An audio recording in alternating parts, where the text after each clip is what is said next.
بسم اللہ الرحمن الرحیم۔ السلام علیکم دوستو، دنیا بھر کی خبروں میں آج آپ سنیں گے، لیکن اس سے پہلے اگر ہو سکے تو لائک اور سبسکرائب کا بٹن ضرور دبا لیں۔ شکریہ۔ امریکی شہر لاس اینجلس میں دوستو غیر قانونی تارکین وطن کے خلاف صدر ٹرمپ کی انتظامیہ کا کریک ڈاؤن جاری ہے۔ پولیس اور مظاہرین کے درمیان دوسرے روز بھی شدید جھڑپیں ہوئیں۔ مظاہرین کو ہٹانے کے لیے پولیس نے آنسو گیس کی شیلنگ کی، جبکہ متعدد مظاہرین کو گرفتار کر لیا گیا۔ امریکی صدر ٹرمپ کا کہنا ہے کہ گورنر لاس اینجلس اور میئر اپنے فرائض ادا نہیں کر سکتے تو وفاقی حکومت کو کچھ کرنا ہوگا۔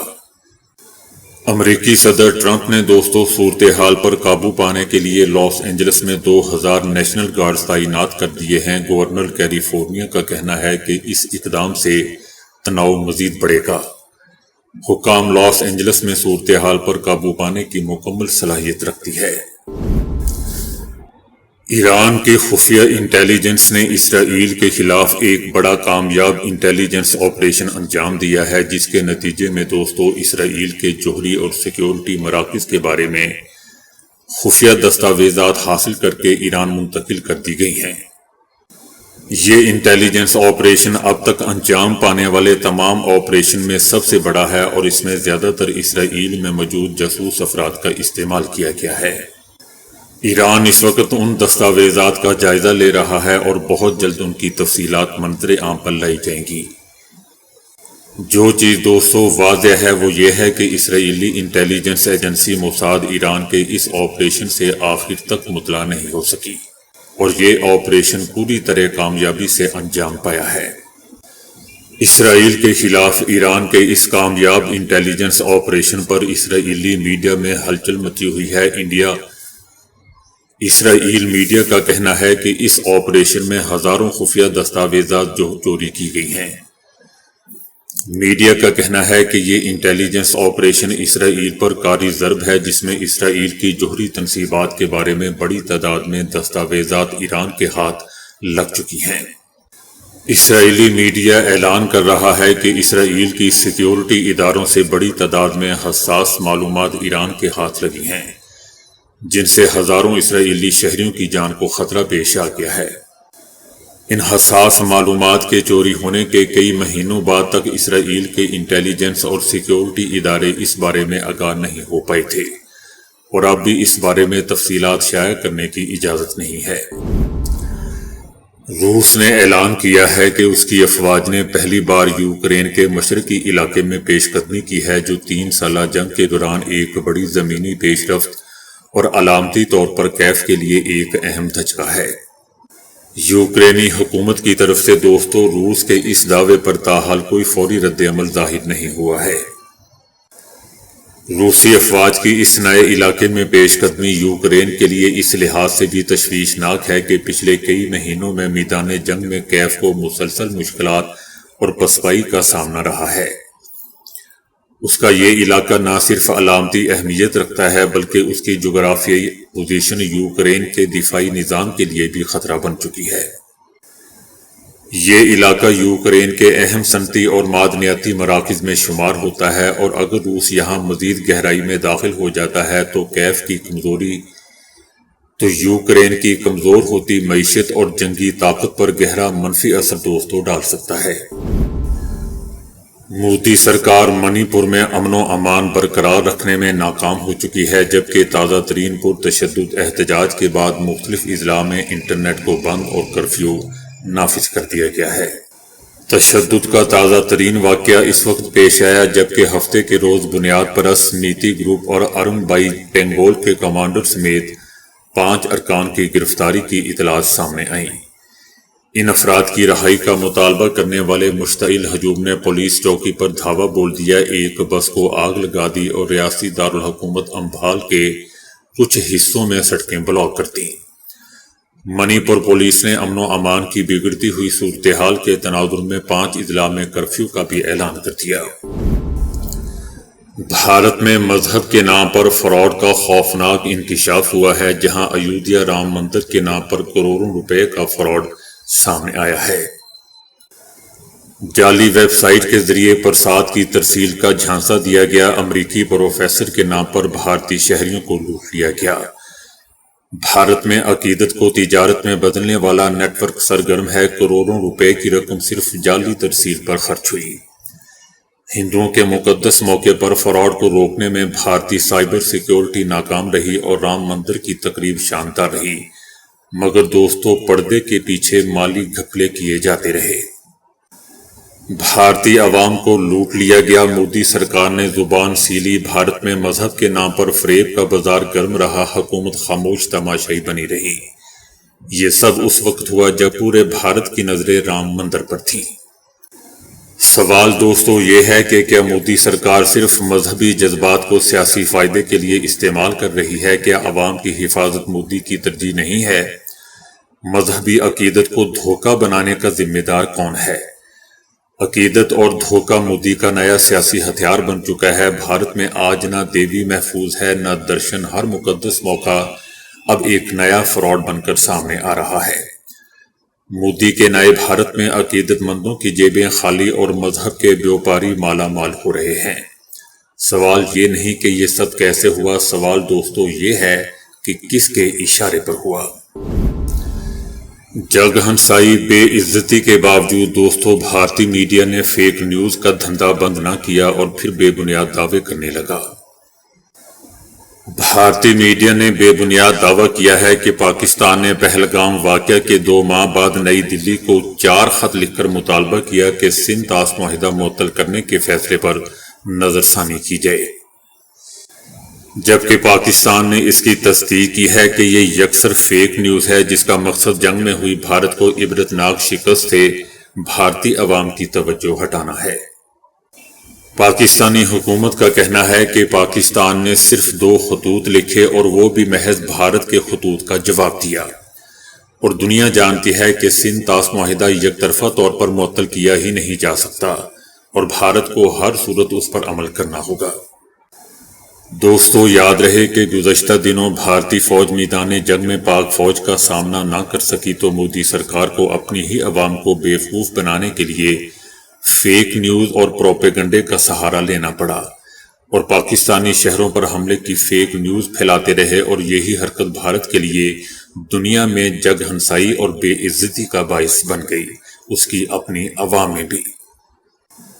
امریکی اخبار واشنگٹن پوسٹ نے بھی بھارتی میڈیا کو تنقید کا نشانہ بنایا تھا کہ حالیہ پاک بھارت کشیدگی کے دوران بھارتی میڈیا پر جھوٹ پر مبنی گمراہ کن خبروں کا راج رہا۔ بھارتی میڈیا نے 9 مئی کو پاکستان میں فوجی بغاوت اور آرمی چیف کی گرفتاری کی جھوٹی خبر انتہائی زور و شور سے چلائی۔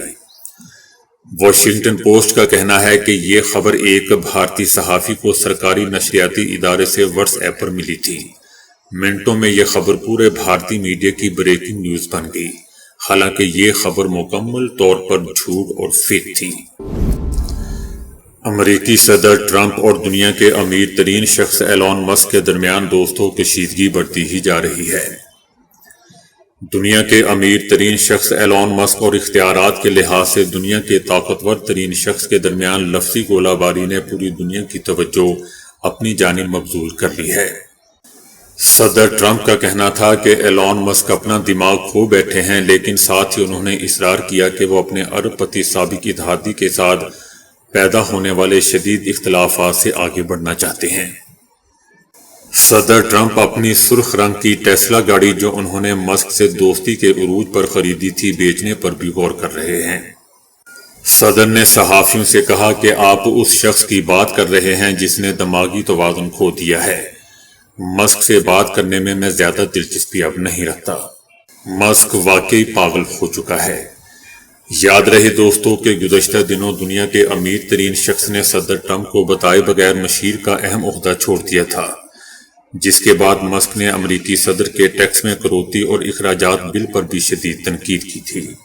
صدر ٹرمپ کی جانب سے بل کو بڑا اور اچھا کہنے پر ایلون مسک نے کہا تھا کہ تہذیب کی تاریخ میں یہ کبھی نہیں ہوا کہ کوئی قانون بڑا ہو اور اچھا بھی ہو۔ یا تو قانون بڑا اور بدنما ہوتا ہے یا مختصر اور اچھا، اس لیے قانون کو مختصر اور اچھا ہونا چاہیے۔ معروف ٹک ٹاکر ثنا یوسف کو مارنے والا عمر حیات کے والد کا کہنا ہے کہ میرا دل اس بات پر راضی نہیں کہ ثنا یوسف کو مارنے والا میرا بیٹا ہے۔ عمر حیات کو دوستو 3 جون کو گرفتار کیا گیا تھا اور ملزم نے دوران تفتیش ٹک ٹاکر کو مارنے کا بھی اعتراف کر لیا تھا۔ بعد میں ملزم کو شناختی پریڈ کے لیے 14 روز کے لیے جوڈیشل ریمانڈ پر بھی جیل بھیج دیا گیا تھا۔ حال ہی میں سوشل میڈیا پر عمر حیات کے والد امجد کا ایک انٹرویو کلپ وائرل ہو رہا ہے جس میں انہوں نے اپنے بیٹے کو قتل میں ملوث ہونے پر راضی ہونے سے انکار کر دیا۔ وائرل ویڈیو کا کلپ میں عمر حیات کے والد کا کہنا ہے کہ میری 2 بیٹیاں اور 2 بیٹے ہیں، دونوں بیٹیوں کی شادی ہو گئی ہے جبکہ بڑا بیٹا وفات پا چکا ہے۔ ملزم کے والد کا کہنا ہے کہ مجھے قتل کے بارے میں کچھ نہیں پتا، حتیٰ کہ مجھے بیٹے کے ثنا یوسف سے تعلق اور دوستی کا علم تک نہیں تھا۔ میں نے بھی ویڈیو میں دیکھا ہے کہ میرا بیٹا ثنا یوسف کے گھر سے باہر نکلتا ہے لیکن اس نے فائرنگ کی۔ ثنا سے اس کا کیا تعلق تھا، وہ ثنا کے گھر کیوں گیا اور ثنا کو مار دیا، میرا دل نہیں مانتا۔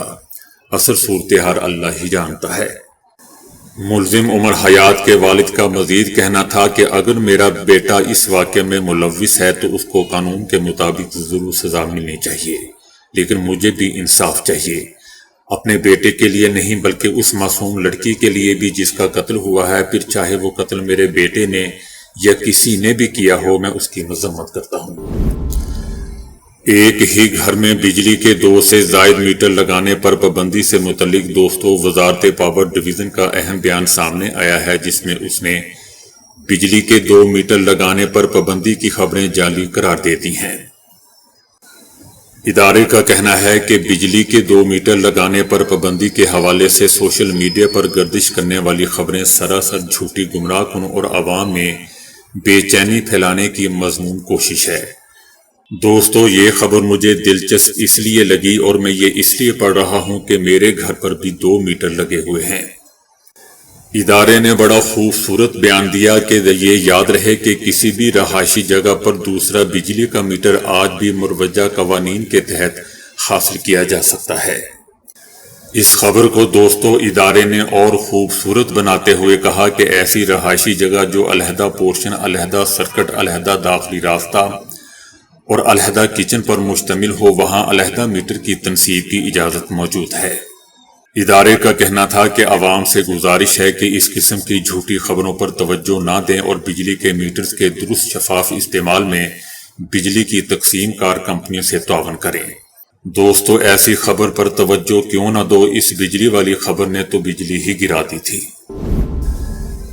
میاں نواز شریف صاحب دوستو اچھے ٹائم پہ ملک چھوڑ گئے، نہیں تو پنجاب بھر میں شدید گرمی کی لپیٹ میں آ چکا ہے، جہاں سورج نے آگ نہیں برسا رہا بلکہ آگ کے گولے برسانا شروع کر دیے ہیں۔ لاہور میں بھی خشک موسم کے باعث گرمی کی شدت میں غیر معمولی اضافہ ہو رہا ہے۔ محکمہ موسمیات کے مطابق شہر میں کم سے کم درجہ حرارت 29 جبکہ زیادہ سے زیادہ درجہ حرارت 44 ڈگری سینٹی گریڈ تک جانے کا امکان ہے۔ محکمہ موسمیات نے خبردار کر دیا ہے کہ آئندہ 2 دنوں کے دوران لاہور سمیت پنجاب کے بیشتر علاقوں میں موسم شدید گرم اور خشک رہے گا، جس کے باعث شہریوں کو خاصی مشکلات کا سامنا کرنا پڑے گا۔ 7 سے 12 جون کے دوران وسطی اور بلائی پنجاب، اسلام آباد، خیبر پختونخوا، آزاد کشمیر اور گلگت میں دن کے اوقات میں درجہ حرارت معمول سے 5 سے 7 ڈگری زیادہ رہنے کا امکان ہے، جبکہ وسطی سندھ، جنوبی پنجاب اور بلوچستان میں یہ درجہ حرارت 4 سے 6 ڈگری زیادہ ہو سکتا ہے۔ پیشگوئی میں کہا گیا ہے کہ ملک کے میدانی علاقے شدید گرمی کی لپیٹ میں رہیں گے، جہاں موسم نہ صرف شدید گرم بلکہ انتہائی خشک بھی ہوگا۔ شدید گرمی کی اس لہر میں گزشتہ روز سب سے زیادہ درجہ حرارت بلوچستان کے شہر سیبی میں 47 ڈگری سینٹی گریڈ ریکارڈ کیا گیا۔